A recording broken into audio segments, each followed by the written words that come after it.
आशा स्वयंसेविका ही ग्रामीण आणि काही शहरी भागात सरकारी आरोग्य यंत्रणेत महिलांसाठी एक महत्त्वाची सामाजिक दुवा म्हणून कार्य करते.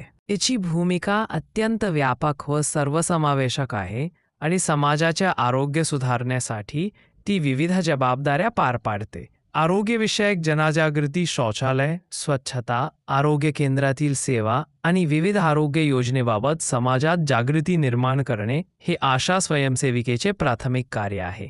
मातृशिशु आरोग्य सेवांची देखरेख, गर्भवती महिलांची नोंदणी, प्रसूतीपूर्व तपासणी, प्रसूतीनंतरची काळजी, स्तनपान, योग्य आहार व नवजात शिशु काळजीसाठी घरोघरी भेटी देणे, लसीकरण व आरोग्य मोहीम, बालकांचे, गरोदर माता व इतर पात्र लोकांचे लसीकरण करून घेणे, पोलिओ आणि इतर राष्ट्रीय अभियानात सक्रिय सहभाग घेणे, रोग प्रतिबंध व प्राथमिक उपचार, गावातील क्षयरोग, कुष्ठरोग, डेंग्यू, मलेरिया, कोविड आनेकान इत्यादी प्रमुख रोगांविषयी माहिती देणे, प्राथमिक उपचार व औषध वाटप करणे, गरज पडल्यास रुग्ण किंवा गरोदर महिलांना आरोग्य केंद्रात नेताना मदत करणे, कुटुंब नियोजन व आरोग्य सल्ला, कुटुंब नियोजन साधनांची माहिती देणे, सभासदांना वैयक्तिक मार्गदर्शन व मानसिक आधार देणे, ग्राम आरोग्य समित्या व समन्वय ग्रामीण आरोग्य समित्यामध्ये सहभाग घेऊन आरोग्य,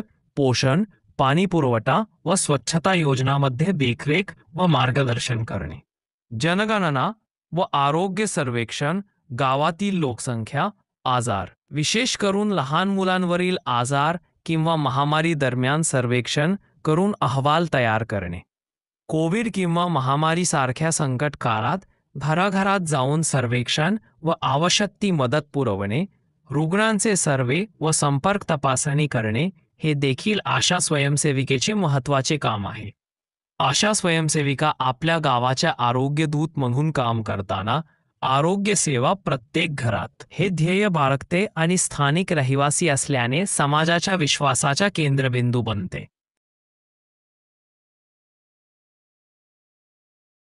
आशा स्वयंसेविकांसाठी 2025 मध्ये मासिक मानधन आणि लाभांची सविस्तर यादी खालीलप्रमाणे आहे. केंद्र सरकारने मान्यताप्राप्त सामाजिक आरोग्य कार्यकर्त्यांसाठी निश्चित मासिक प्रोत्साहन रक्कम 2,000 रुपयेवरून वाढवून 3,500 रुपये केली आहे. काही राज्यांमध्ये आशा कार्यकर्त्यांचे मासिक मानधन 5,500 रुपये ते 10,000 रुपये दरम्यान भिन्न आहे. हे राज्य शासनाच्या धोरणानुसार निर्णीत होते. कोरोनाच्या काळात आशा स्वयंसेविकांना अतिरिक्त कामांसाठी मानधन दिले गेले होते, परंतु ते काही ठिकाणी बंद झाले आहे. काही ठिकाणी आशा स्वयंसेविकांना मासिक 10,000 रुपयेपर्यंत मानधन मिळत आहे. विशेषतः महत्त्वाचे व वाढीव काम केल्यावर वार्षिक किंवा काही मोठ्या मोहिमा यशस्वीत्वानुसार बोनसप्रमाणे प्रोत्साहन दिले जाते. प्रशिक्षण भत्ता, काही राज्यांत प्रशिक्षणासाठी 300 ते 600 रुपये, कामाच्या जोखमीसाठी अपघात विमा सुविधा व मृत्यू व अपंगत्वाच्या प्रकरणांत आर्थिक मदत.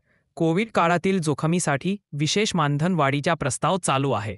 विविध राज्य शासनांकडून कधीकधी अतिरिक्त प्रोत्साहन व भत्ते दिले जातात, जसे की प्रसूती दरम्यान अतिरिक्त मानधन. आशा स्वयंसेविका शासकीय कर्मचारी दर्जा व वेतनात मोठी वाढ यासाठी लढा देत आहेत. मागणी आहे की मासिक मानधन किमान 18,000 रुपयेपर्यंत वाढावे. सरकारकडून मानधन वाढवण्याचे निर्णय आणि हवामानाशी निगडीत प्रशासकीय सुधारणांचे अपडेट्स येत आहेत.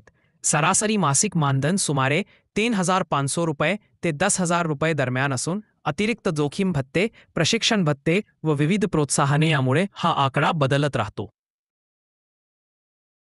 केंद्र सरकारने 2025 पासून राष्ट्रीय स्तरावर निश्चित मासिक प्रोत्साहन 3,500 रुपये केली आहे, जी सर्व राज्यांना लागू आहे. महाराष्ट्र आशा स्वयंसेविकांना राज्य शासनाकडून साधारणतः 10,000 रुपयेपर्यंत मासिक मानधन मिळते, तर गटप्रवर्तकांना 11,000 रुपये 200 पडते. राज्य शासनाचा अतिरिक्त निधी आणि प्रोत्साहनही मिळतो. उत्तर प्रदेश 2025 मध्ये वाढत्या मागणीनुसार मासिक वेतन विविध जिल्ह्यांमध्ये 52,998 प्रतिमाह ते 1,00,000 रुपयेपर्यंत. अधिकारी दर्जा आणि वेतनवाढीसाठी आशा स्वयंसेविकांची सुरुवात झाली आहे. बिहार बऱ्याच जिल्ह्यांत आशा वर्कर्सना प्रति कार्यकाळ निर्मितीसाठी प्रोत्साहन मिळते. मासिक वेतन आसपास 7,200 पर मिळतं आहे. काही जागी वाढ अपेक्षित आहे. राजस्थान अतिरिक्त सेवांसाठी HRHBPNC वेगळे प्रोत्साहन देण्यात येते. स्थानिक सरकारनुसार मानधन 3,500 मिनिटे अधिक असू शकते. काही राज्यांमध्ये प्रतिरुग्ण कार्य किंवा मोहिमा यशस्वीरित्या पूर्ण केल्यावर बोनस स्वरूपात अतिरिक्त रक्कम मिळते. प्रत्येक राज्याच्या बजेट, स्थानिक आरोग्य सुविधा, कार्यमान्यता, वाढीव जबाबदाऱ्या आणि राज्य सरकारचे निर्णयामुळे मानधनात विशेष फरक दिसतो. प्रोत्साहन, बोनस आणि वेगवेगळी अतिरिक्त भत्ते मिळतात, जे केवळ संबंधित राज्याने स्वीकारलेल्या धोरणावर अवलंबून असतात. राज्यानुसार मानधन आणि प्रोत्साहनातील हा फरक स्थानिक निर्णय, राज्याच्या बजेट आणि कार्यरत धोरणानुसार बदलता राहतो. आशा सेविकांसाठी वेतनवाढीचे सध्याचे आदेश आणि तारीख अशी आहेत. महाराष्ट्र शासनाने 14 मार्च 2024 आणि 2024 रोजी शासन निर्णय गव्हर्नमेंट रेझोल्यूशन जाहीर करून आशा स्वयंसेविका आणि गटप्रवर्तकांसाठी मानधन वाढविण्याचा निर्णय घेतला आहे.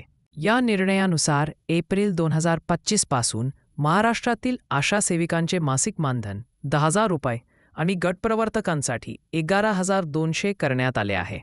मानधनवाढ लागू करण्यासाठी वितरित निधीबाबत शासन निर्णय 28 मे 2025 रोजी जाहीर करण्यात आला. 2023 वर्षाच्या शेवटी आणि 2024च्या सुरुवातीला देखील राज्य मंत्रिमंडळ निर्णयानुसार नोव्हेंबर 2023 पासून सुमारे 5,000 रुपये वाढ देण्यात आली होती. ही मानधनवाढ लागू झाली असून संबंधित निधी वितरित करण्याचे आदेश निर्गमित झाले आहेत. त्यामुळे महाराष्ट्रातील आशा सेविकांना आणि गटप्रवर्तकांना सध्याच्या आदेशानुसार वाढीव मानधन मिळू लागले आहे.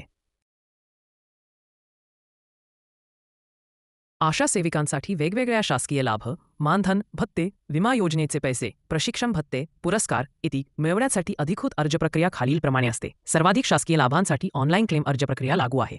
आशा सॉफ्ट पोर्टल किंवा संबंधित राज्याचा आरोग्य विभागाचा पोर्टल हे प्रमुख प्लॅटफॉर्म असतात.